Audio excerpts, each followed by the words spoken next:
कोकणमध्ये विभागीय सहकाराचं प्रशिक्षण केंद्र आपण चिपळूणमध्ये उभं करू अशा प्रकारचं मी जाहीर केलंय।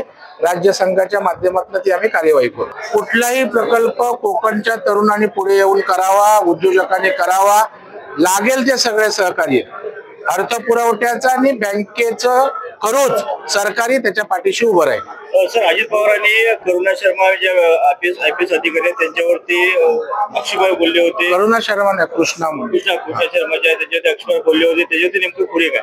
नाही, त्याच्यावर अजितदादांनी स्पष्टीकरण दिलेलं आहे, त्यामुळे पुन्हा तो विषय चघळण्यात काही सुप्रिया सुळेंनी पंतप्रधानांना तक्रार केलेली आहे की अजित पवार कारवाई याच्यावर नाही। अजितदादांनी त्याचं स्पष्टीकरण दिलेलं आहे, आता त्यांनी केलं, पंतप्रधान योग्य ती दखल घेतील। अशा पद्धतीवरचा प्रश्न आहे, राज्य महिला आयोग याच्यावर काय करतोय? कारण एका महिलेने आयपीएस अधिकारी महिलेला या संदर्भामध्ये मुख्यमंत्र्यांनी सांगितलंय, अजित पवार साहेबांनी भूमिका स्पष्ट केलेली आहे आणि त्याच्यामुळे पुन्हा आता तो विषय चघळण्यामध्ये काही अर्थ नाही। नाही, मला वाटतं अजितदादांच्या खरं म्हणजे बोलणं कोणी समर्थन करू शकत नाही, परंतु त्यांच्या स्वभावाप्रमाणे ते बोललेले होते, परंतु ते चुकीचंच। हो, आपण कोकणामध्ये विभागीय प्रशिक्षण केंद्र रायगड, रत्नागिरी, सिंधुदुर्गसाठी मी घोषित केलंय राज्य संघाच्या वतीनं आणि येणाऱ्या काही काळात आपण त्याची रचना करू आणि यंत्रणा देऊन कोकणात सहकार कसा वाढेल यासाठी आपण प्रयत्न